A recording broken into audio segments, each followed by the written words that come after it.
जय भोलेनाथ। आप सभी लोगों का व्रत त्यौहार एस्ट्रोलॉजी में स्वागत है। इसके पहले वाली वीडियो में मैंने सूर्य की स्थिति मेष लगन में भाव 4 तक बताई थी और इस वीडियो में भाव 5 से भाव 8 की बात करेंगे। 4 भावों को लेकर चल रही हूँ। तो वीडियो पसंद अगर जो आए, आपको सटीकता का अगर जो आपको लगे कि बिल्कुल सटीकता से बताई गई है, तो चैनल सब्सक्राइब अवश्य करिएगा और लाइक करिएगा, कमेंट भी करिएगा। सूर्य जब 5वें भाव में बैठे होते हैं तो ये लग्न के मित्र होते हैं। 5वें भाव में अपनी ही राशि सिंह राशि में बैठे होते हैं। त्रिकोण का भाव है, परमोच्च होते हैं। तो जब सूर्य यहाँ पर संतान भाव के स्वामी होते हैं, विद्या भाव के स्वामी होते हैं, बुद्धि भाव के स्वामी होते हैं और ये यहाँ पे बहुत उच्च के होते हैं और यहाँ पे काफ़ी अच्छा रिजल्ट देते हैं।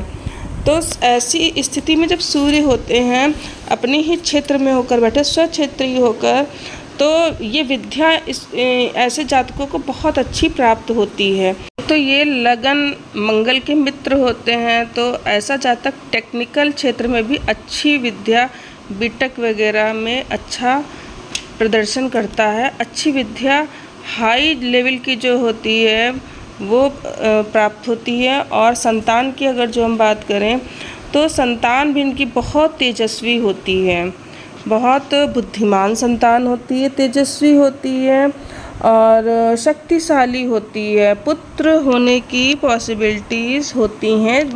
मोस्टली पुत्र देखा गया है। पुत्र जो होता है बहुत शक्तिशाली होता है। लेकिन एक चीज़ यहाँ पे मैं कहना चाहती हूँ कि जो यहाँ पे पुत्र प्राप्त होता है वो कुछ संघर्षों के बाद प्राप्त होता है, कुछ प्रॉब्लम्स के बाद प्राप्त होता है। क्योंकि यहाँ पर अगर जो सूर्य बैठा होता है कुछ प्रॉब्लम दे देता है यूटेरस वगैरह में, जैसे कि ट्यूमर वगैरह दे देता है, गांठ दे देता है, तो काफ़ी इलाज के बाद संतान अवश्य मिलती है। दिक्कतों का सामना करना पड़ता है। बुद्धिमान जातक होता है, बेटा जो संतान होती वो भी बहुत बुद्धिमान होती है। और अब इसकी 7वीं दृष्टि की भी बात कर लेते हैं, जो कि 11वें भाव पर जा रही है, अपने शत्रु की राशि में जा रही है। तो जैसे कि लाभ स्थान को सूर्य यहाँ से देख रहे हैं तो लाभ की स्थिति बनेगी, लेकिन बहुत ज़्यादा प्रयास करने के बाद थोड़ा बहुत लाभ मिलेगा, उससे ज़्यादा संतुष्ट नहीं होता है। तो यहाँ पे लाभ के लिए कुछ प्रॉब्लम्स रहेंगी, सेटिस्फाइड नहीं रहेगा। और लाभ के लिए जैसे भाषा में कभी कुछ कटु भाषा बोल दी कि प्रॉफिट के लिए, तो ये सब यहाँ पे देखने को मिलता है। तो यहाँ पे 5th हाउस में जब सूर्य होता है तो आपकी वाणी में भी काफ़ी प्रभाव रहता है। बोलते आप अच्छा हो, आपको लोग सुनना चाहते हैं, अच्छा होता है यहाँ का सूर्य। थोड़ा सा प्राउडी यहाँ पर अगर जो सूर्य है तो थोड़ा सा प्राउडी ऐसे लोग हो ही जाते हैं, क्योंकि बुद्धिमान होते हैं, तर्कशील भी होते हैं, तो थोड़ा सा प्राउड अहम होता है। चलिए बात करते हैं कि सूर्य 6th हाउस में बैठा हुआ है, अपने मित्र के घर में है, लेकिन भाव अगर जो देखा था तो 6ठा स्थान है। हालांकि मित्र के घर में बैठा हुआ है तो यहाँ पर आपको विद्या, ब्रेनी तो आप होंगे, क्योंकि मित्र के घर में बैठा है, दिमाग तो होगा, अच्छा दिमाग होगा। लेकिन यहाँ पे शत्रु के घर में बैठा हुआ है, 6ठा घर शत्रु का होता है, ऋण का होता है, तो शत्रु आपके सामने टिक नहीं पाएंगे। आप शत्रु पर हमेशा भारी ही रहेंगे।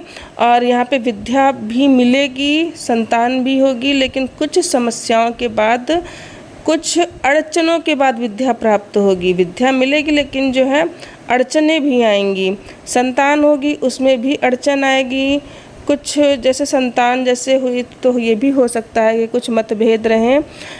ठीक है, यहाँ पे गर्म ग्रह जो होता है, सूर्य जैसा गर्म ग्रह 3रे 6ठे में अच्छा रिजल्ट देते हैं। शत्रुओं के लिए बहुत अच्छा होता है, शत्रु आपके सामने नहीं टिक पाएंगे। सरकारी नौकरी में भी आप अच्छा कर सकते हैं। यहाँ पर माफ़ करिएगा, मैं भाव 5 में सूर्य जब था मैं वहाँ पे सरकारी नौकरी की बात बताना भूल गई थी। तो सरकारी नौकरी का जब भाव 5 में सूर्य होता है, त्रिकोण में होता है, तो सरकारी नौकरी लगने के भी चांसेस होते हैं, काफ़ी ज़्यादा होते हैं। 6ठा भाव भी कंपटीशन का होता है, जब यहाँ पे सूर्य होता है तो मिलने के चांसेस होते हैं गवर्नमेंट जॉब के। और इसकी दृष्टि की बात कर लेते हैं तो इसकी दृष्टि जा रही है 12वें भाव पर, जो कि इसके मित्र की राशि है, गुरु की राशि है। तो यहाँ पर खर्चा तो करेगा लेकिन बुद्धि के साथ खर्चा करेगा, क्योंकि बैठा है छठे भाव में, बुध की राशि में बैठा है, तो सूर्य बुद्धवत ही व्यवहार करेगा। ये आप लोग जब ज्योतिष सीखिए तो चाहे पारशर संहिता हो या भृगु संहिता हो, बस बात वही होती, जो ग्रह जहाँ पर बैठता है वो उसी का फल देता है। तो बुध के अनुरूप ही सूर्य बैठकर यहाँ पर फल देगा, उसी के अकॉर्डिंग यहाँ पर सोचेगा, खर्चा करवाएगा, लेकिन अपनी बुद्धि से यहाँ पे खर्चा करेगा। तो अब बात करते हैं कि अगर जो 7वें भाव में सूर्य होगा, तुला का सूर्य नीच का सूर्य होता है, विद्या का स्वामी, संतान का स्वामी, और जब बुद्धि का स्वामी 7वें भाव में आ जाएगा, वो भी नीच राशि में आ जाएगा। अगर जो कहीं नीचांशक में हुआ, 10 डिग्री पर हुआ, तो यहाँ पे अच्छा रिजल्ट नहीं करने में सक्षम होता, नहीं कर पाता है। तो ये रोजगार का स्थान भी होता है, बिजनेस का भी होता है। तो ये शत्रु की चूंकि राशि है, तो इसीलिए थोड़ा यहाँ प्रॉब्लम्स होगी, विद्या में प्रॉब्लम्स होगी, विवेक से आप काम नहीं कर पाएंगे, संतान पक्ष में भी कुछ दिक्कतों का सामना करना पड़ेगा, पत्नी के सुख में भी दिक्कत होगी। यहाँ पर आपके पार्टनर से आप सेटिस्फाइड नहीं रहेंगे, लड़ाई झगड़े होते रहेंगे, बिजनेस में प्रॉब्लम्स का उतार चढ़ाव बहुत ज़्यादा देखने को यहाँ पे मिलता है। आप अगर जो बहुत ज़्यादा मेहनत करते हैं उसका उतना ज़्यादा बिजनेस पे रिजल्ट आपको नहीं मिल पाता है। और अगर जो कहीं पापक ग्रहों के प्रभाव में ये सूर्य आ जाता है, शनि के साथ हो गया, मंगल में हो गया, राहु के साथ हो गया, तो यहाँ पे 2 विवाह के योग भी ये बना देता है, शादी टूटने के कगार पर आ जाती है। और अब इसकी दृष्टि की बात कर लेते हैं, लेकिन एक बात है, सब कुछ देखना चाहिए तब भविष्यवाणी करनी चाहिए। अगर जो कहीं बृहस्पति की दृष्टि हो गई, बृहस्पति, सूर्य, शनि, अगर जो साथ में शनि भी है, बृहस्पति भी है, तो फल में फिर जो है अंतर हो जाता है, शादी टूटती नहीं, झगड़े अवश्य होते लेकिन शादी नहीं टूटती है। ठीक है। अब अगर इसकी दृष्टि की बात करें तो प्रथम भाव पर दृष्टि जा रही है, अपने मित्र मंगल की राशि को देख रहा है, लेकिन स्वयं यहाँ पर नीच होकर बैठा उतना अच्छा प्रभाव नहीं कर पाएगा। आत्मसम्मान यहाँ पे बहुत ज़्यादा प्राप्त करने की कोशिश करेगा, छोटी छोटी बातों का यहाँ पे बुरा मानेगा कि मतलब मेरा सेल्फ रेस्पेक्ट नहीं होता है ये, तो यहाँ पे बहुत ज़्यादा इसको देखने को मिलता है।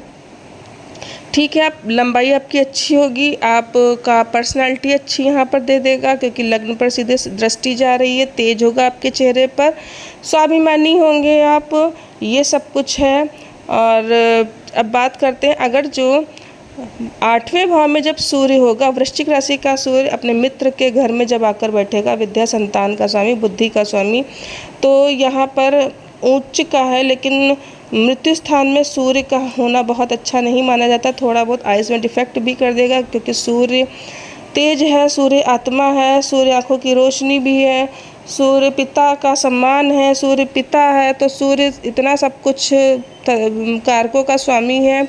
तो यहाँ पे सूर्य बहुत ज़्यादा नेगेटिव इफेक्ट नहीं डालेगा, कुछ बचाव करने की कोशिश करते हैं, क्योंकि मित्र की राशि में, और वैसे भी सूर्य और चंद्रमा अगर जो मित्र की राशि में होते हैं, अपने ही राशि में होते हैं, तो इतना ज़्यादा यहाँ सूर्य और चंद्रमा बुरा प्रभाव नहीं देते हैं, लेकिन फिर भी कुछ नेगेटिव इफेक्ट रहेगा। अगर जब विद्या की बात करें तो यहाँ पे देखिए वृश्चिक राशि का सूर्य है, विद्या इस भाव का स्वामी वृश्चिक राशि में बैठा है, तो टेक्निकल एजुकेशन प्राप्त कर लेगा वृश्चिक का, क्योंकि सूर्य है ना, तो टेक्निकल एजुकेशन प्राप्त करेगा, लेकिन कुछ प्रॉब्लम्स आएंगी, कष्टों दिक्कतों के साथ एजुकेशन मिलेगी, संतान पक्ष से भी जो है कष्ट मिलेगा, और माइंड में भी आपके बहुत सारी प्रॉब्लम्स रहेंगी, आपकी जो दिनचर्या है वो भी प्रभावित रहेगी। और जिसका सूर्य उच्च का होता है वो डिसिप्लिन्ड होता है, समय से सारे कार्य करता है, तेज होता है उसके फेस पर, और समय से उठता है, समय से सोता है, समय से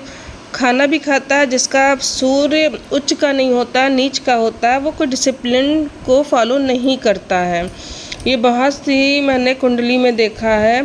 तो अब यहाँ पे जैसे प्रॉपर्टी की बात करें तो प्रॉपर्टी यहाँ पर ये अपनी बुद्धि के द्वारा प्राप्त कर लेगा, लेकिन यहाँ पर ये इसकी दृष्टि जा रही है वृषभ राशि पर, जो कि शत्रु की राशि है, तो यहाँ पे भी बहुत धन संचय की कोशिश करेगा अपनी दृष्टि के द्वारा, और लेकिन उस तरह से धन संचित करने में इसको दिक्कत रहेगी, कोशिश बहुत करेगा, फिर भी उस तरह से रिज़ल्ट हाथ में नहीं आएंगे और फैमिली की तरफ से भी सेटिस्फाइड नहीं रहेगा। और अगर जो आयु की बात करें तो आयु यहाँ पे सूर्य ठीक ठाक दे देते हैं। और यहाँ पे थोड़ी आपकी ज़बान जो है, क्योंकि वाणी स्थान पर भी सूर्य की दृष्टि है, तो वाणी आपकी उग्र रहेगी, तेज रहेगी, वाणी में तेज रहेगा। तो ये थी सूर्य के बारे में जानकारी, और अगले 4 भावों की भी जानकारी जल्दी से जल्दी लाने की कोशिश करूँगी। तो वीडियो में आप बने रहिएगा, चैनल के साथ जुड़े रहिएगा, चैनल को अवश्य ही सब्सक्राइब कर लीजिए। जय भोले।